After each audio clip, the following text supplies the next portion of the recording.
හොඳයි. එහෙනම් පළවෙනි ප්‍රශ්නේ තියෙන්නේ වර්ගමූලයේ ප්‍රශ්නයක් නේ. 3.8 වර්ගය 14.44 නම් 14 වර්ගමූලය මොකක්ද කියලා අහන්න. වඩාත්ම ආසන්න පළමු දශම ස්ථානට සොයන්න. පළමු දශම ස්ථානට. දැන් මේකේ දශම ස්ථාන දෙකකට 3.8 උත්තරේ දීලා තියෙනවා නේ. දශම ස්ථාන දෙකකට 3.8 කියන එකේ වර්ගය එනවා 14.44. මතකයිනේ අපි ඔක ඉගෙන ගත්තානේ. මොකද කරේ? 14 වර්ගමූලය හොයන්න නම් අපි මේකට පෙර සහ පසු තියෙන පූර්ණ වර්ග සංඛ්‍යා දෙක ඉස්සෙල්ලම ලියන්න. අපි දන්නවා මේකට පිටිපස්සේ තියෙන්නේ 16 පූර්ණ වර්ග සංඛ්‍යාවක්. ඒකේ වර්ගමූලය අපි 4යි කියලා දන්නවා. නේ? මේකේ වර්ගමූලය අපි 4යි කියලා දන්නවා. ඊට පස්සේ මේකට කලින් අහුවෙන පූර්ණ වර්ග සංඛ්‍යාව කීයද? 16 කියන්නේ 4 වරක් 4 නම් අපි මෙතන 3යි කියලා අපිට හොයාගන්න පුළුවන්. මතකයිනේ? අපිට දෙකෙන් එකක් හොයාගත්තා නම් ඇතිනේ. දෙකෙන් එකක් හොයාගත්තා නම් ඇති. මේක හොයාගත්තා නම් ඇති. නේ? මේක හොයාගත්තා නම් මේකේ වර්ගමූලය 4 නම් අනිවාර්යෙන් මෙතන ඉලක්කම 3. එහෙනම් 3ේ වර්ගය මෙතන කීයද? 9යි. එහෙනම් 9ේ වර්ගමූලය තමයි 3 16 වර්ගමූලය 4. ඒක මෙයා අපි ලියාගත්තා නම් මෙයාගේ වර්ගමූලය 3යි. එහෙනම් මෙයා අනිවාර්යෙන් 4 වෙන්න ඕන. 4ේ වර්ගය 16. ඔන්න ඔය විදිහට ලියාගන්න. ඊට පස්සේ ඔන්න අපි තීරණය කරනවා මේ දෙකේ 9 වර්ගමූලය 3 නම් 16 වර්ගමූලය 4 නම් 14 වර්ගමූලය වශයෙන් එන්න ඕන කොහොමද? 14 වර්ගමූලය වශයෙන් එන්න ඕන 3ත් 4ත් අතර අගයක්. ඒ කියන්නේ 3.0 ගානක් නේ. 3.0 ගානක්. දැන් අපිට මේක උදව් කරලා තියෙනවා 3.8 කියන්නේ 14.4. 3.8 කියන්නේ 8 වර්ගය 3.8 වර්ගය කියන්නේ 14.44 කියලා එක දීලා තියෙනවා නේ. එහෙනම් ඒක 14ට වඩා පොඩ්ඩක් වැඩි. එහෙනම් අනිවාර්යෙන් අපි මොකද කරන්න ඕන? 14ට අඩු එකක් හොයලා බලන්න ඕනේ. ඒ සඳහා මොකද කරන්නේ? 3.7 3.7ෙන් ගුණ කරනවා. ඒකල අපි එකක් බලන්න ඕන. රයිට්? එතකොට 7ක් 7 49යි 49යි 4ක් ඉදිරි 7ක් 3 21යි 4යි 25යි. එතන එනවා 259. 3ක් 7 21යි දෙකක් ඉදිරි 3ක් 3 9යි 9 2යි 11යි. එතකොට මෙතන 9යි 6යි 3යි 1යි දශම ස්ථාන දෙකක් තියන්න ඕන 13.6යි 9යි. ඒ කියන්නේ 3.7 වර්ගය 13.6යි 9යි. හරිනේ? ඔන්න ඔහම මේ 14 වර්ගමූලය හොයනකොට 14ට වැඩි වෙන සහ 14ට අඩු වෙන මෙන්න මේ ඉලක්කම් දෙක හොයාගන්න ඕන. 14ට වැඩි වෙනවා මෙන්න මේක 14ට අඩු වෙනවා මෙන්න. නේ? අන්න ඒ දෙක හොයාගෙන ඊට පස්සේ බලන්න ඕන මේ දෙක අතරින් 17ට කවුද කිට්ටුම කියලා. මතකයිනේ 17ට කවුද කිට්ටුම කියලා. දැන් අපිට උදව් වෙන්න එකක් ගුණ කරලා දීලා තියෙනවා. අපිට තව එකක් ගුණ කරන්න ඕන. වැඩි එක හම්බුනා නම් අපි එකක් අඩු කරලා ගුණ කරා. එහෙනම් අපිට පහසු කරලා තියෙන්නේ. එතකොට මෙතන 0.4යි 4ක් වැඩි නේ? මේක කීයක් මදිද? ඒක හොයන්න මොකද කරන්නේ? 14.0 13.6යි 9ක් ඉක්මනින් අඩු කරලා බලන්න. 10න් 9ක් 1යි. මෙතන 9යි 9න් 6ක් 3යි. මෙතන 3යි 3න් 3 බිඳුව. 0.3යි එකක් මදි. නේ? 0.3යි එකක් මදි. මෙතන 0.4යි 4ක් වැඩි. එහෙනම් කවුද කිට්ටුම? 0.3යි එකක් මදි එක්කෙනා තමයි කිට්ටුම. එහෙනම් 14 වර්ගමූලය වශයෙන් අපි ගන්න කීයද? 3.7. 3යි එකක් මදි එක්කෙනා තමයි ගොඩාක්ම 14ට කිට්ටු. එහෙනම් 3.7යි කියලා ගන්න. පැහැදිලි? එහෙම නැතුව අපිට 3.8යි කියලා ලියන්න එහෙම නෙමෙයි මේක දීලා තියෙන්නේ. තේරුණානේ? අපි හොයා ගන්න ඕන අපිට එක පියවරක් යාලා කරලා දීලා තියෙනවා. ලේසි කරලා. පැහැදිලිද? එහෙනම් ඔන්න වර්ගමූලය හොයන්නේ මේ පළමු සම්නිකර්ෂිත වර්ගමූලය සෙවීම තමයි මේ අපි කරේ. රයිට්? පැහැදිලිනේ? අඩුපාඩු තියෙනවා නම් ඉක්මනින් හදාගන්න ඈ. ඉක්මනින් හදාගන්න මේ මොකද අපිට ප්‍රශ්න ටික සාකච්ඡා කරන්න පුළුවන්. සමහර විට මේ පිළිබඳව මොනවා හරි ගැටලු තියෙනවා නම් මෙතනදී බහ ගන්න. හරි? මෙතනින් බහ ගන්න. එතකොට අපි ඒකත් විසඳන්නේ මොකද සමහර විට ඔක්කොටම වෙන ප්‍රශ්නයක් වෙන්න පුළුවන්. එහෙනම් කතා කරලා අහන්න. රයිට්. මෙතන ගැටලුවක් නැතුව ඇතිනේ නේ? හරි. අපි ඊළඟ එකට යමු. රූපයේ දැක්වෙන තොරතුරු අනුව x අගය සොයන්න. එතකොට අනිවාර්යෙන් මේ අපේ O level paper එකේ ප්‍රශ්න 25න් 8ක්වත් තියෙන 8ක් තියෙනවා ජ්‍යාමිතිය. ජ්‍යාමිතිය ගණන් 8ක් තියෙනවා තමයි. මේ ජ්‍යාමිතිය ගණන් කොහොමද? right? රූපය දැක්කන තොරතුරු අනුව x අගය සොයන්න. එතකොට මේක තියෙන්නේ මෙතන තියෙන මොන ත්‍රිකෝණද? සමද්විපාද ත්‍රිකෝණ. සමද්විපාද ත්‍රිකෝණ දැක්ක ගමන් අපිට ප්‍රමේයන් දෙකක් මතක් වෙන්න ඕන. නේ? මේකට මේක සමානයි. මෙයා අංශක 35යි. මෙයා අංශක x. නේ? එතකොට අපිට මෙන්න මේ කෝණ දෙක සමානයි කියලා අපි දන්නවනේ. ත්‍රිකෝණයක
Michael.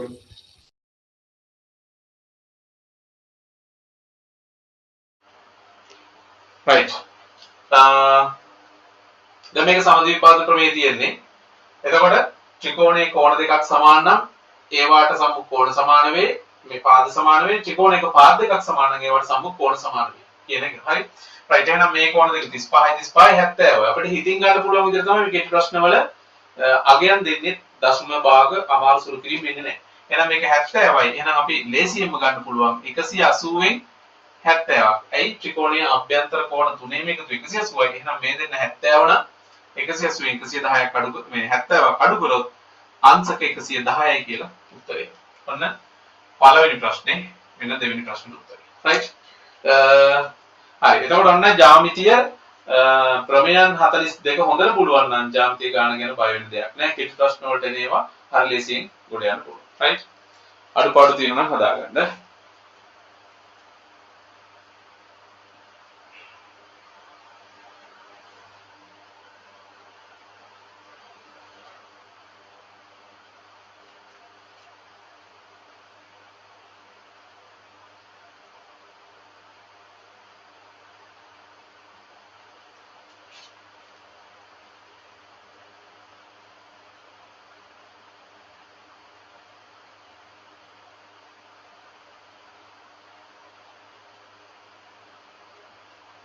හරි තුන්වෙනි ප්‍රශ්නෙට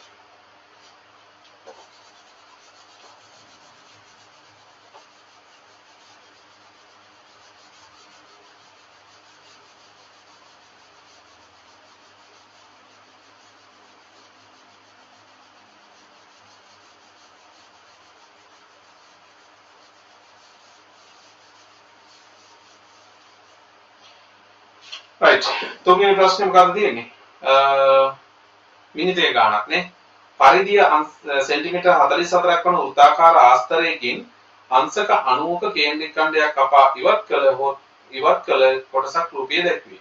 එහි AB ඡාප දිග හොයන්න කියනවා. ඡාප දිග හොයන්න කියනවා නේ. දැන් බලන්න.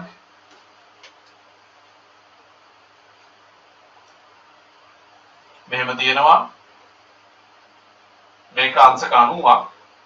මේක අපිට දීලා තියෙනවා පරිධිය सेंटीमीटर 44යි කියලා දීලා තියෙනවා නේ පරිධිය सेंटीमीटर 44යි අංශක 90ක කේන්ද්‍රික ඛණ්ඩයක් කපා ඉවත් කළ කොටසක් රූපයේ දැක්වේ AB ඡාප දිග හොයන්න ඕනේ මේක හදන්න දෙයක් නෑ නේද හදන්න දෙයක් නෑනේ පරිමිතිය මේ පරිධිය දීලා තියෙනවා වටේම අංශක මේ सेंटीमीटर 44යි එහෙනම් මේ කොටසේ ඡාප දිග හොයන්න කියනවා එහෙනම් ඡාප දිග කියන්නේ මෙතන තමයි මෙතන දිගනේ අංශක 90ක් තියෙන. ඒ කියන්නේ වෘත්තයෙන් 4න් එකක් නේ. එහෙනම් මොකද කරන්නේ? 44 බෙදීම 4 සෙන්ටිමීටර් 11යි. 11යි කියලා දැම්මොත් නම් ලකුණු හම්බෙන්නේ නැහැ උත්තරේට. අනිවාර්යෙන් මතක තියාගන්න ඒකක දාන්න. රයිට්? හරි. ඒක හරිය ලේසි ගන්න. එනවනේ සමහර අය මොකද කරන්නේ? පරිධිය දීලා තියෙන්නේ. මේක පරිමිතිය දුන්නා නම් මේ ඇඳලා තියෙන රූපේ මේකේ පරිමිතිය දුන්නා නම් අපිට සූත්‍ර පාවිච්චි කරලා ආරය හොයාගෙන ඊට පස්සේ ඡාප දිග හොයාගන්න වෙනවා නේ. නමුත් මෙතන ගැටලුවක් නැහැ. මේක දීලා තියෙන්නේ වෘත්තයේ පරිධිය. එහෙනම් මේ තියෙන වෘත්තයෙන් 4න් එකක් ඡාප දිග විතරයි යහන්නේ. එහෙනම් ආරය අපිට අවශ්‍යම නැහැ නේ. ආරය අවශ්‍ය නැහැ. එහෙනම් කෙලින්ම 4න් බෙදලා උත්තරේ ගන්න පුළුවන්. රයිට්? දර්ශක අංකණයෙන් ලියන්න කියලා කියනවා ලඝු අංකණයෙන් තියෙන එක. දර්ශක අංකණය 4 වෙනි ගාන. මොකක්ද එතන තියෙන්නේ? LG B සමානයි 3යි. නේ? එතකොට අපි දන්නවා LG කියලා අපි ලියන්නේ මොකද්ද? ලඝු 10 පාදේ කියන එක. එහෙනම් ඕනනම් පැටලෙන නම් අපි මෙහෙම ලියන්නේ. ලඝු 10 පාදයට B සමානයි 3යි. right? එහෙනම් මේක දර්ශක අංකණයෙන් තියෙන්නේ මොකද්ද? මෙන්න පාදය 10 වෙන දර්ශකය තුන්වෙනි බලය සමානයි මෙන්නාගිය B. හරිද? B. පැහැදිලි?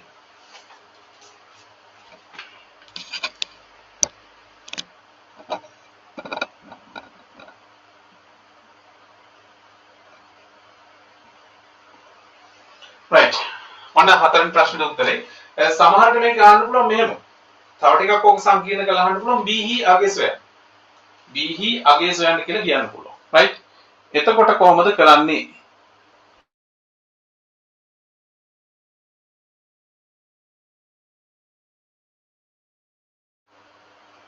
එතකොට කොහොමද කරන්නේ? B වල අගය හොයන්න නම් මොකද කරන්නේ? මෙහෙම ඉස්සරහම ලියා ගන්න ඕනේ. ලියාගෙන ඉවරලා මොකද කරන්නේ? 10 තුන්වෙනි බලය කියන්නේ කීයද? 10 තුන්වෙනි බලය තමයි B ට සමාන වෙන්නේ. එහෙනම් 10 තුන්වෙනි බලය කියන්නේ 1000යි නේ. 1යි 10 10 තුනක් එකට ගුණ කරොත් 1000යි. එහෙනම් B වල අගය 10යි. B වල අගය වුත් 10යි කියලා ලියනවා. මෙතන නැහැ. මෙතන මේ දර්ශක අංකණයෙන් ලියන්නේ මෙතන තියෙන්නේ නේ. B වල අගය වුත් 10යි කියලා ලියන්න ඕනේ. right? හරි. පස්වෙනි ගාන මේ දෙක හරිය නේද? මුකුත් ගැටලු නැහැ. ඒක හරි ලේසි ගන්න නේ.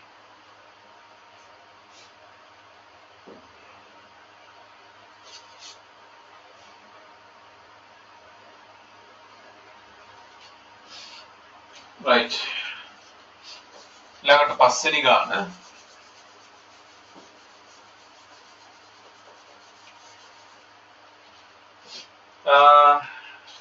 පෙට්ටියක එකම තරමේ කාඩ්පත් 15ක් ඇත. පෙට්ටියක එකම තරමේ කාඩ්පත් 15ක් ඇත. ඉන් 9ක් රතු පාට වන අතර ඉතිරි ඒවා නිල් පාටයි. ඒත් 15කින් 9ක් රතු පාට නම් නිල් පාට ඒවා 6ක් තියෙන්න ඕනේ. සමන් මේව පෙට්ටියෙන් අහඹු ලෙසගත් කාඩ්පතක් නිල් පාට එකක් වීමේ සම්භාවිතය. එහෙනම් සම්භාවිතාවය කියන්නේ මුළු අවස්ථා ගණනෙන් අදාළ අපි සලකන ලද ප්‍රතිඵලයේ අවයව ගණන නේ. එතකොට මෙතන ඔක්කොම අවයව තියෙනවා කීයද? කාඩ්පත් 15ක් තියෙනවා. එහෙනම් 15න් දැන් ඔන්න දෙන රටා බලන්න. මේකේ දීලා තියෙන්නේ රතු පාට ඒවා 9ක් තියෙනවා කියලා. අහන්න නිල් පාට එකක් වීමේ සම්භාවිතය. ඔන්න මාරු කරලා අහන්නේ අපිට පටලන්න පොඩ්ඩක්. පැහැදිලි? දීලා තියෙන රතු පාට ගන්න. අපෙන් අහන්නේ නිල් පාට ගන්න. සමහර අය කලබලයට 9යි කියලා දැම්මුත් වැරදි. තේරෙනවද? එහෙම නැත්නම් නොදන්න කමට දැම්මුත් ඒත් වැරදි. එහෙනම් හොඳට මතක තියාගන්න අපිට මේවා කෙටි වුණාට පොඩ්ඩක් පටලන්න බලනවා. එහෙනම් හොඳට අවධානයෙන් කියවලා තමයි උත්තර දෙන්න ඕන. අහන්න නිල් පාට එකක් වීමේ සම්භාවිතය. එහෙනම් නිල් පාට ඒවා 6යි 15න් 6යි. රතු පාට එකක් වීමේ සම්භාවිතාවය නම් 15න් 9යි කියලා ලියන්න පුළුවන්. right? හරි. ඒකත් බලන්න එතකොට සරලම ගානක් නේ. හරි ඊට පස්සේ තියෙනවා සරල සමීකරණයක් විසඳන්න. මම කියන්නේ ජ්‍යාමිතිය 4න් එකක් තියෙනවා. ආය VJ ගණිතය 4න් එකක් තියෙනවා. මෙන්න VJ ගණිතය ගාන. ඒතර x ඍණ 1 බෙදීම 7 සමානයි 1. x ඍණ 1 බෙදීම 7 සමානයි 1. සරල සමීකරණයක් තියෙන විසඳන්න මේ වෙනකොට අපි මොනවාද VJ ගණිතය අවසන් කරලා තියෙන්නේ. right 7 එහෙනම් මෙහෙට ගේන්න ඕන. මෙතන 1 තියෙන්නේ නේද? 1 තියෙන්නේ. එහෙනම් 7 මෙහෙට ගේන්න ඕන නේ. 7 මෙහෙට එනකොට මොකද වෙන්නේ? බෙදීමක් ලෙස ඉන්නේ. එහෙනම් එයාගේ විරුද්ධ දේ තමයි මෙහෙට එනකොට වෙන්නේ. එහෙනම් 7න් ගුණ වෙන්න ඕන. එහෙනම් x ඍණ 1 සමානයි එක ගුණ කිරීම 7යි කියන්නේ 7යි. නේ? එක ගුණ කිරීම 7යි. එහෙනම් ඊට පස්සේ මොකද කරන්නේ? ඍණ එක මෙහෙට. ඇත්තට මේ ඍණ එක එහා පැත්තට යන එකද වෙන්නේ? අපි පහසුවට තමයි ඒක හදාන්න තියෙන්නේ. වෙන්නේ මොකද්ද? ඍණ එක මේ පැත්තෙන් අයින් කරන්න මෙහෙට ධන එකක් දානවා. එහෙනම් සමීකරණයක් නම් සමාන වෙලා තියෙන්නේ. එහෙනම් එක පැත්තකට දැන් තරාදියක් ගත්තොත් තරාදියකට සමාන කළා නම් අපි පොඩි දවසට ඉගෙන ගත්තනේ. තරාදියක එක පැත්තකට යම් දෙයක් දැම්මොත් සම්පාත වෙලා තියෙන අවස්ථාවක අනිත් පැත්තට ඒ දේම කරන්න ඕන. එහෙම නැතුනොත් එක පැත්තක් පාත් වෙනවා. බැලන්ස් නැති වෙනවා. නේ? අස්ථාවර වෙනවා. අස්ථායී වෙනවා. ඒ හින්දා මෙතනත් ඍණ එකක් තියෙනවා. ඒක අයින් කරගන්න ධන එකක් දානවා. සමාන වෙලා තියෙන මේ පැත්තට ඒ දේ කරන්න ඕනේ. අපි ඒක ලේසියට කියනවා ඍණ එක මෙහෙට ගෙනකොට ධන එක වෙනවා කියලා. right? එතකොට x සමානයි 7 ධන 1 එහෙනම් x සමානයි 8යි. හරි? 5 6. ඔන්න ගණන් ටික මම දැන් 8යි. 8 වෙනකොට මම link එක group එකෙන් අයින් කරනවා. මොකද මේ සියලු දෙනාම සූදානම් වෙලා ඉන්න ඕන මම වගේම ඔයාලත් සූදානම් වෙලා ඉන්න ඕන 7යි. හමාර වෙනකොට මේ වැඩේ සම්බන්ධ වෙන්න. මොකද දැන් මේක අපි හරියට කරන්න ගියොත් දැන් ඔය ඉදිරියට සමහරට තව දවසක් නිවාඩු දෙන්න බැලුවොත් එහෙම අපිට ඉස්කෝලෙන් කවර් වෙන ප්‍රමාණය අඩු වෙනවා. ඒ වගේම තමයි ටියුෂන් කරන්න දුන්නේ නැති වුණොත් එහෙම එතරම් ප්‍රශ්නයක්. නමුත් මේකට පුරු වෙලා තිබ්බොත් කිසි ප්‍රශ්නයක් නැහැ. විභාගේ ඒ තියෙන දවසේ තිබ්බත් අපිට වැඩේ කරන්න යන්න පුළුවන්. එහෙනම් හරි පහසුයි මේ. right ප්‍රශ්න 6ක් ඉවරයි. 7 වෙනි ප්‍රශ්නේ. ඔන්න ආයේ ජ්‍යාමිතිය නෑනේ. ඔව් ජ්‍යාමිතිය ගන්න නේද?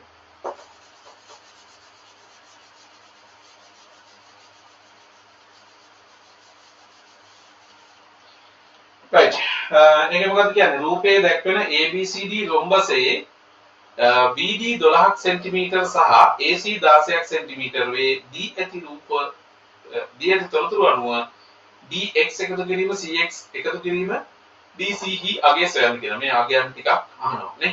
හරි. මෙතනදී හැම ප්‍රශ්නයක්ම කියවනකොට ඉස්සෙල්ලාම තේරුම් නැතත් කමන්නේ ඉස්සෙල්ලා කියවන ගියා. ඊට පස්සේ මොකද කරන්නේ? හිමීට ආයෙ කියවන්නේ. හරි දෙපාරක් කියවන්න. ඉස්සෙල්ලා වේගෙන් කියවන ගියා. නිකන් පොඩි අදහසක් දාලා අදහසක් ගත්තා. ඒකට අපි කියන ස්කෑන් කරනවා කියලා මුලින්ම පේපරේ දුන්නාම විනාඩි 10ක් ඇතුළත ඉක්මනින් බලන්න ගිහිල්ලා මොනවද පේපරේ තියෙන කියලා ස්කෑන් කරගන්නවා. එතකොට අපි ඔළුවේ දිනනවා මේ වගේ දේවල් තියෙනවා කියලා.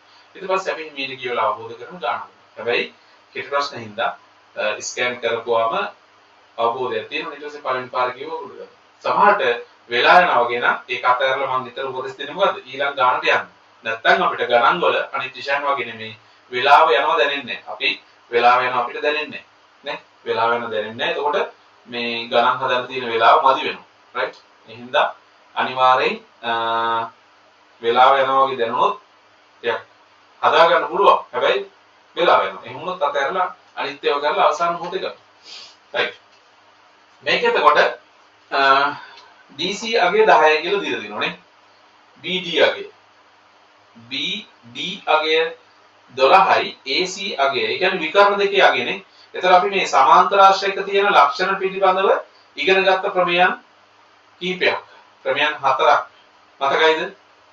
සමාන්තර ආශ්‍රයක මොකද වෙන්නේ? සම්මුඛ කෝණ සමාන වේ, සම්මුඛ පාද සමාන වේ, විකර්ණයේ මගින් වර්ගඵලය සමච්ඡේදනය වේ, විකර්ණ එකිනෙක සමච්ඡේදනය වේ. නේ? ඉස්සලා කියපු තුන එක ප්‍රමේයක් අනිත් එක තව ප්‍රමේයක්. ඊට පස්සේ ආයෙ ඉගෙන ගත්ත මොකද්ද? චතුරාශ්‍රයක් සමාන්තරාශ්‍රයක් වීමට තිබී යුතු අවශ්‍යතාව. මොකද්ද? චතුරාශ්‍රයක සම්මුඛ කෝණ සමානම, සම්මුඛ පාද සමානම, විකර්ණ එකිනෙක සමච්ඡේදනය වෙන. එහෙම නැත්නම් සම්මුඛ පාද යුගලයක් සමාන හා සමාන්තර වෙන. සම්මුඛ පාද යුගලයක් සමාන හා සමාන්තර වෙනම් ඒව මොකද වෙන්නේ? සමාන්තරාශ්‍ර වෙනවා. චතුරාශ්‍රයක ඔන්න අවස්ථා හතරෙන් එකක් තිබ්බොත් එතකොට මගේ අත් පොතේ තියෙන ඔය ප්‍රමේයන් ටිකනේ. ඕවා කටපාඩම් කරන්න ඕනේ. එතකොට හත්වෙනි ගාන කවර වෙනකොට ඔයාලට මේ ප්‍රමේයන් 8ම හොඳට තියෙනවා. දැන් හොඳට අපි ප්‍රමේයන් ඉස්සලා දෙකක් ඉගෙන ගත්තානේ. 2යි මෙතන 8යි ප්‍රමේයන් 10ක් කියලා. තව තියෙන්නේ 32යි. තව ආවරණය වෙන්න තියෙන 32. ඔන්න ඔය විදිහට තමයි කරන්න ඕන පේපර්ස් කරනකොට. එතන හරි ලේසි. right? හරි. එහෙනම් දැන් බලමු. මේක දැන් අර අමතක වෙලා අහුවෙලා නැති අයටත් කවර් වෙන්න තමයි මේ කරන්න වෙලාව අරගෙන මෙතන 10යි අපිට දෙනවා BD 6යි කියලා. ඒතර විකර්ණය කියන එක සමච්ඡේදන නන්නේ සමාන්තරාශ්‍රයක විකර්ණය කියන එක සමත් වෙනවා. හැබැයි මේකේ පොඩි වැරද්දක් තියෙනවා. සමාන්තරාශ්‍රයන් නම් සම්මුඛ පාද සමාන්තර බව ලකුණු කරන්න ඕනේ. එහෙම නැත්නම් මෙතන දීලා තියෙන්නේ මොකද්ද? ABCD රොම්බසේ නේද? එහෙනම් මොකද්ද රොම්බසේ සමාන්තරාශ්‍රයේ තියෙන වෙනස? කවුරු හරි කියන්නකෝ.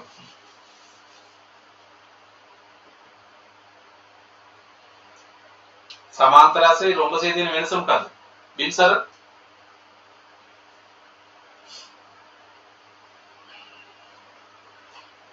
නම කියනකන් ඉන්න එපා. කවුරු හරි කියන්න. එතකොට හරි. ඔක්කොම කතා කරලා තමයි හරි. බින්සර මොකද්ද රොම්බසේ සමාන්තරාශ්‍රයේ තියෙන වෙනස? සද්ද නැහැ කියන දන්නේ නැහැ කියන එක නේ. රයිට්. ඉහන්සා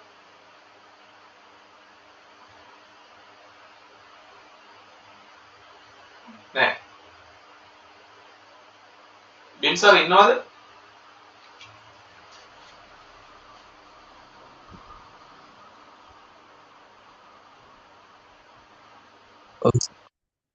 ඔව්. ගිහන්සා ඉන්නවද?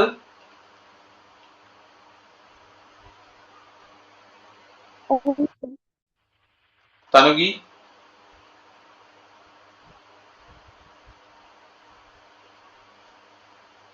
sir ඉන්නවනේ. චතුර ඔව් සර්. දේවින්දි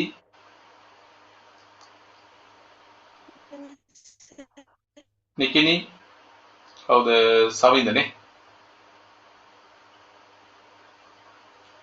සවින්ද ඉන්නවද? ඉන්නවා සර්. රයිට්.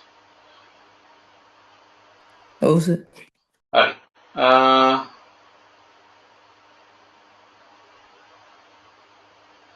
පමෝද ඉන්නවනේ?